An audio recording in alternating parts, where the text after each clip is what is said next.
Être l'agent de sécurité des membres de la famille royale britannique n'est pas un métier de tout repos.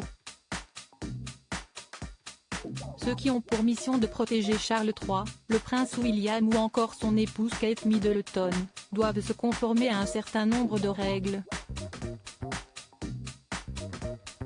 L'une d'entre elles, particulièrement étonnante, est évoquée par le journaliste, écrivain, chroniqueur et animateur Bertrand Decker, dans son livre I Love Elizabeth II, publié le 3 novembre dernier.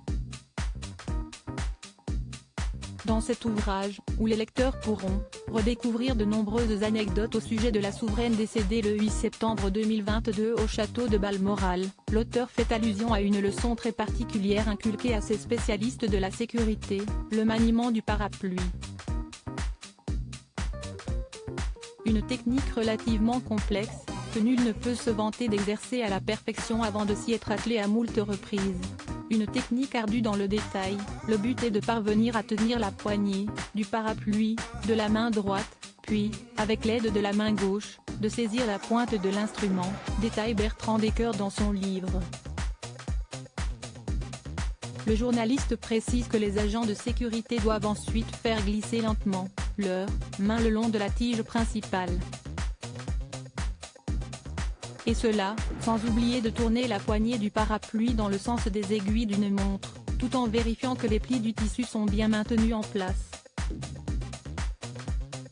Nul doute que cette règle n'est pas étrangère à Charles Carson, le majordome de la série à succès Downton Abbey, chargé de régir le domaine et de s'occuper du personnel masculin. Dans I Love Elizabeth II, Bertrand Decker précise que la princesse Anne, seule fille parmi les 4 enfants du prince Philippe et d'Élisabeth II, a été la première membre de la famille royale à bénéficier d'un garde du corps féminin. Toutefois, ce sont encore les hommes qui, en grande majorité, exercent ce poste à forte responsabilité. Article écrit en collaboration avec 6 médias Crédit Photo, Dana Press.